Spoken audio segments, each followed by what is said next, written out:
हमारे भारत में जो है हम कहीं भी जाएंगे, कोई हमें रोक नहीं सकता।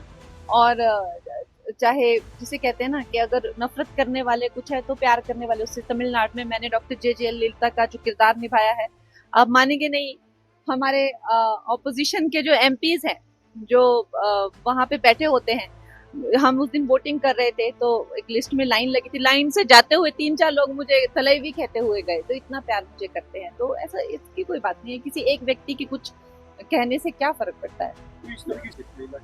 ये बहुत है। और आई थिंक महिलाओं की जो डिग्निटी है, इंटेग्रिटी है, उसका एक ऐसे हर आए दिन चित्रे उड़ाना, मजाक उड़ाना, उनको ऐसे कहना, तो कहीं ना कहीं एक आम साधारण लड़कों को भी लगता है कि हम भी अपने कॉलेज की किसी मेट को या मोहल्ले की किसी बेटी को या बहन को इस तरह से ट्रीट कर सकते हैं। तो ये ठीक नहीं है। आई थिंक महिलाओं के बारे में ऐसे अभद्र भाषा का उपयोग नहीं होना चाहिए।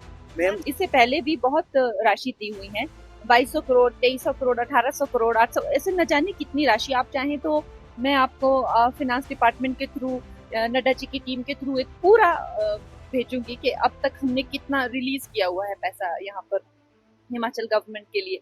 लेकिन दुख की बात ये है कि कहीं ना कहीं ऐसा अंदेशा लगाया जा रहा है कि यहाँ से फंड डाइवर्ट हो रहे हैं, कांग्रेस पार्टी जो है यहाँ से फंड डाइवर्ट कर रही है।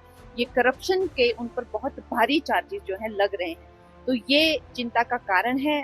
जब प्रधानमंत्री जी मेरे कैंपेन में आए तब भी उन्होंने कहा था कि मैंने जो पैसा दिया था आपदा के लिए उसका क्या हुआ, मुझे पूरा लेखा जोखा चाहिए। अभी भी जो है ये डाइवर्जन की बात हर जगह चल रही है, क्योंकि काम कहीं भी नहीं हो रहा है और पैसा इनको के पास आता जा रहा है। मैम बैठकर जो है इस बात पे पूरा जब तक विश्लेषण नहीं हो जाता, मैं इस स्थिति में नहीं हूँ कि मैं आपको बताऊं कि चैनलाइजेशन यहाँ की कितनी प्रैक्टिकल है। क्योंकि जहां तक हमें इतना अनुभव ये है कि जब एयरपोर्ट के लिए, कुल्लू एयरपोर्ट को एक्सपैंड करने के लिए फॉरेन से भी बहुत ज्यादा टीम को बुलाया गया था चैनलाइज करने के लिए, तो जिस तरह का उसमें चीजें आए थे और जिस तरह की जो प्रैक्टिकलिटी आई थी, तो वो चैनलाइजेशन उसकी तो पॉसिबल नहीं थी। अब ये चैनलाइजेशन पे मैं आपको ये कहूंगी कि जैसे जैसे अब आप देखें जो पानी है उसको पकड़ने का काम, ये आदिकाल से नदियां बहती आ रही हैं यहाँ पे, आदिकाल से जो है ये जनता बस रही है, उसको पकड़ने का काम सिर्फ ये जो डंगे बनते हैं उनका नहीं होता, पेड़ पौधे, औषधि, पत्थर कंकड़, इनका भी होता है। अब जिस तरह से हम कंस्ट्रक्शन करते हैं, ये सब करने के बाद कितना हम रॉक्स निकालते हैं, एक तो ये हो गया।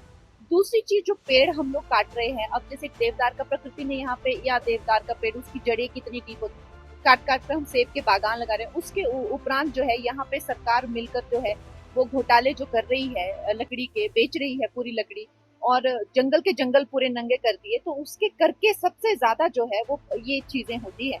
एक ओवरऑल एक होलिस्टिक, जब हम नेचर की बात करते हैं, हमें एक होलिस्टिक अप्रोच लेनी पड़ती है।